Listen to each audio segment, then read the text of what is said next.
नमस्कार, स्वागत है आपका हमारी खास पेशकश कमोडिटी के सवाल पे, जहां हम बात करेंगे एमसीएक्स और आईपीएफ और ईटी नाउ स्वदेश की इस खास पेशकश में एग्री वायदा को लेकर अभी भी ग्राउंड पर जागरूकता की काफ़ी कमी है।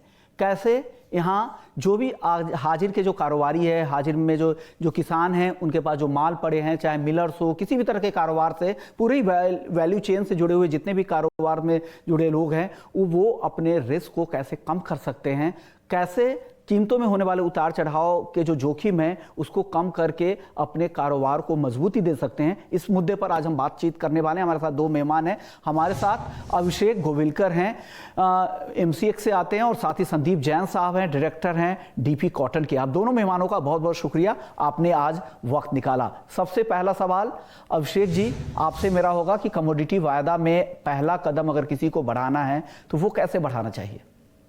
पार्टिसिपेंट पहली बार एग्री कमोडिटी में ट्रेड करना चाहते हैं तो उन्हें सबसे पहले उस कमोडिटी, जो भी यानी कमोडिटी जिसमें वो ट्रेड करने के इच्छुक है, उसके बारे में पूरी जानकारी जुटा लेनी चाहिए। उसके कौन से रिस्क है, उसमें कौन कौन से तरह के गवर्नमेंट के रूल्स एंड रेगुलेशंस है, वो सब एक बेसिक जानकारी पहले जुटा ले। उसके बाद दूसरा जो एक महत्वपूर्ण कदम होगा, वो एक अपने आप को किसी सेबी रजिस्टर्ड ब्रोकर के साथ अपना अकाउंट ओपनिंग प्रोसेस का डॉक्यूमेंटेशन स्टार्ट करे। उस वक्त जो भी यानी एक्सचेंज मेंबर है, उसके जो भी सारे डॉक्यूमेंट्स है, उन सब डॉक्यूमेंट्स को अच्छी तरह से पढ़ ले, समझ ले, और अपनी अकाउंट ओपनिंग फॉर्मेलिटीज अपना केवाईसी सबमिट करने के साथ पूरी करे। एक बार आपने अपना अकाउंट ओपन कर लिया, उसके बाद आप जो भी मेंबर के साथ, जिसके साथ आपने अकाउंट खोला है, उसको एक मार्जिन मनी देके अपना ट्रेड के लिए अपने आप को रेडी कर सकते हैं।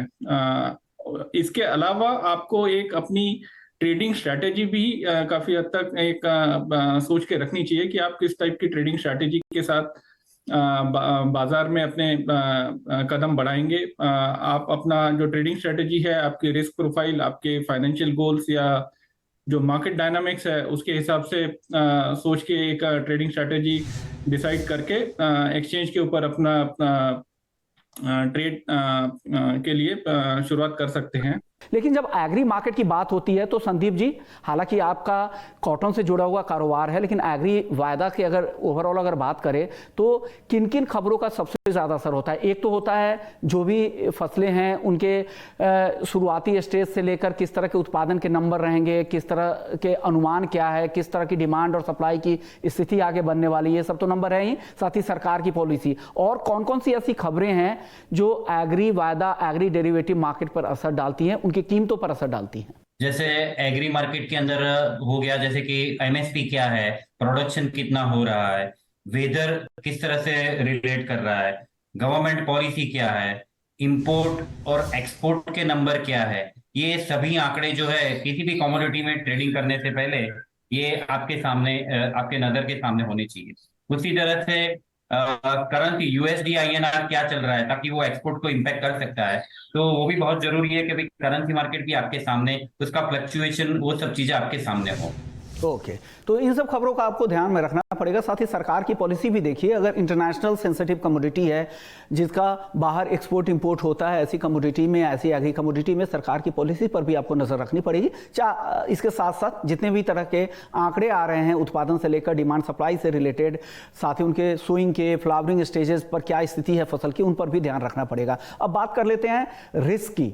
किस किस तरह के रिस्क रहते हैं अगर कोई वायदा बाजार पर आता है? संदीप जी, कौन कौन से ऐसे रिस्क रहेंगे और रिस्क को कैसे कम कर सकते हैं वायदा बाजार के मौजूद टूल्स के जरिए? देखो, अगर तो आपके पास में स्टॉक पड़ा है तो वायदा बाजार आपको हेजिंग के लिए आप केवल 10 से 12% मार्जिन के पैसे भर के अपनी जो भी पोजीशन है उसको हेज कर सकते हो। तो उसका कॉस्ट भी बहुत नॉमिनल है, और उसकी वजह से आप बाजार में जो भी कीमतें घटती है, बढ़ती है, उसको आप अपने हिसाब, उसको कंट्रोल कर सकते हो।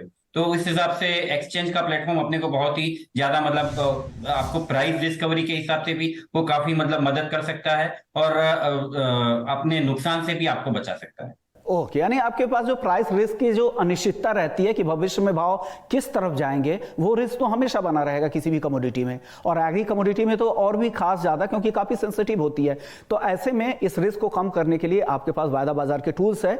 आपको करना क्या है, मान लीजिए आप अगर किसान हैं, आपके पास फिजिकल में माल है, आपको लग रहा है कि आगे भाव इसके कम हो सकते हैं, तो वायदा बाजार के जरिए आप शॉर्ट पोजीशन बना के उस कीमतों को, रिस्क को, जो गिरावट की जो रिस्क है उसको कम कर सकते हैं। क्योंकि जो अगर आप शॉर्ट सेल करेंगे तो नीचे भाव आएगा तो आपके डेरिवेटिव टूल्स के जरिए फायदा हो जाएगा, अगर आप भाव ऊपर चले गए तो आपके हाजिर के जो स्टॉक है उनमें फायदा हो जाएगा। तो एक बढ़िया आपके पास विकल्प है। अभिषेक जी, अब इस विकल्प में अगर हम हेजिंग के टूल्स के तौर पर अगर डेरिवेटिव मार्केट का इस्तेमाल करते हैं तो आमतौर पर उसका कॉस्ट कितना रहता होगा? जैसा संदीप जी कह रहे थे कि शुरुआती मार्जिन तो 10% है, लेकिन आगे भी और कई तरह के मार्जिन देने पड़ते होंगे। तो मुझे अगर फिजिकल में मुझे माल है मेरे पास, मुझे अपने प्राइस रिस्क को कम करना है, तो मुझे कितना कॉस्ट देना पड़ेगा डेरिवेटिव टूल्स के इस्तेमाल के लिए?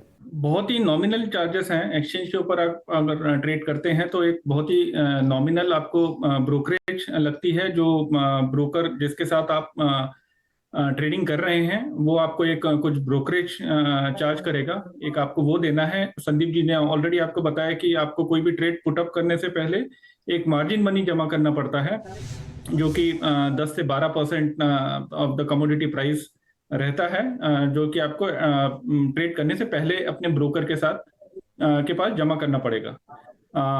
इसके अलावा जैसे मैंने बताया, ब्रोकरेज के अलावा अगर आप डिलीवरी बेस्ड ट्रेड में जाते हैं तो उस वक्त आपके कुछ वेयर हाउसेस चार्जेस, जो भी उस पर्टिकुलर कमोडिटी है, उन कमोडिटीज की जितने टाइम तक वो एक्सचेंज एक्रेडिट वेयर हाउस में रहेंगी, उतने टाइम या उतने दिनों तक आपको उस वेयर हाउस में उस क्वांटिटी का भाड़ा देना पड़ेगा। उसके अलावा जब उसका सेटलमेंट होगा, एक्चुअली आप फिजिकल डिलीवरी जब देते हैं तो उसके कुछ जो क्लियरिंग कॉर्पोरेशन के जो नॉमिनल चार्जेस हैं वो एक रहते हैं। बट ये जो दोनों चार्जेस है, वेयर हाउसिंग और जो क्लियरिंग कॉर्पोरेशन के जो चार्जेस हैं, ये एट द टाइम ऑफ जब आप फिजिकल डिलीवरी देते हैं उस वक्त ही एप्लीकेबल होंगे।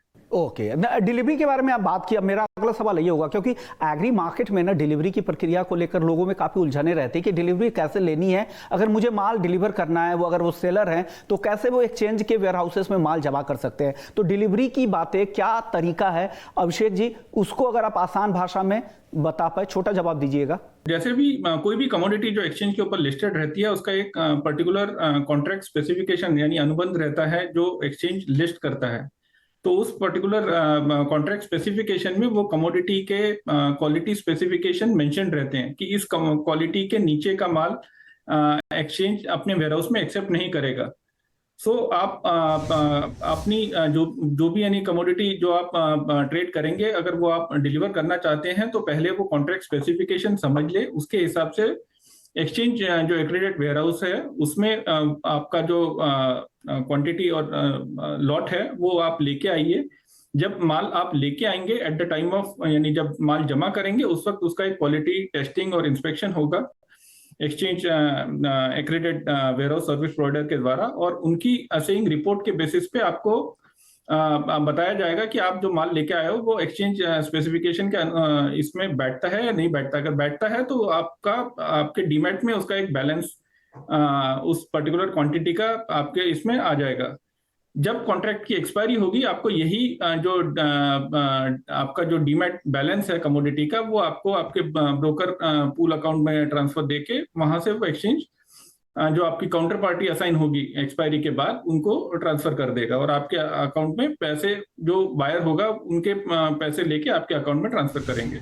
अब एक सवाल भी है मेरे पास, राहुल जैन का सवाल है, उन्होंने गाजियाबाद से ये सवाल भेजा है। राहुल जैन का सवाल है कि वो ट्रेडिंग करते हैं कॉटन की, अगर उनको रिस्क हमेशा रहते हैं कि कॉटन के भाव काफी ऊपर नीचे होते रहते हैं, तो अभिषेक जी उनका सवाल ये था कि वो रिस्क को कम कैसे कर सकते हैं, कोई केस स्टडी के जरिए वो जानना चाह रहे हैं। अगर उनके पास अंडरलाइन कमोडिटी एक्सपोजर है, यानी उन्होंने माल लेके रखा है, तो वो एक्सचेंज के ऊपर एक शॉर्ट पोजीशन बना के रख सकते हैं। जो हमारे वायदे खुले हुए हैं, जैसे अभी नवंबर और जनवरी का वायदा ऑलरेडी आपके ट्रेडिंग के लिए अवेलेबल है, तो ये पर्टिकुलर 2 महीनों में जो भी उनके लिए उचित लगेगा उस पर्टिकुलर महीने में वो एक अपनी इक्विवेलेंट जो उनका फिजिकल एक्सपोजर है उसके इक्विवेलेंट एक सेल पोजीशन बना के एक प्राइस लॉक कर सकते हैं। तो उसके बाद अगर भाव नीचे भी आता है तो एक्सचेंज के प्रोसेस के थ्रू उनको M2M गेन मिलेगा, और जब वो उस पर्टिकुलर कमोडिटी को हाजिर बाजार में बेचेंगे तो ये M2M गेन उनको जो भी यानी लॉस होगा फिजिकल मार्केट का, वो लॉस पूरी तरह कवर करने में हेल्प करेगा। तो इस हिसाब से अगर उनके पास फिजिकल माल रखा हुआ है तो वो एक शॉर्ट साइड पोजीशन लेके अपने आप को हेज कर सकते हैं।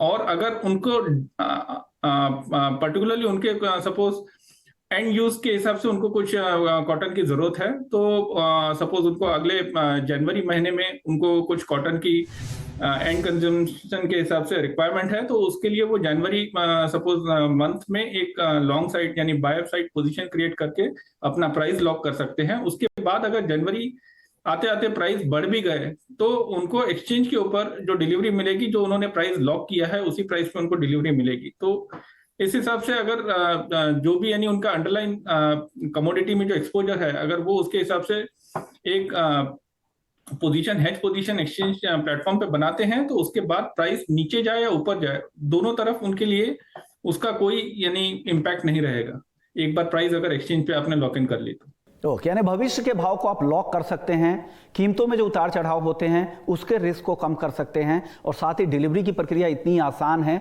कि आप इसका फ़ायदा इसके वेयर हाउस के रिसीट से और भी कोलेटरल के तौर पर भी उसका इस्तेमाल कर सकते हैं। क्वालिटी पैरामीटर के हिसाब से जो बेस्ट क्वालिटी के माल भी आपको डिलीवरी की जाएगी। तो ये तमाम तरह के फ़ायदे हैं अगर आप डेरिवेटिव प्रोडक्ट का, खास करके एग्री डेरिवेटिव प्रोडक्ट का इस्तेमाल करते हैं, तो तमाम तरह के रिस्क एक साथ आप इसके जरिए कम कर सकते हैं।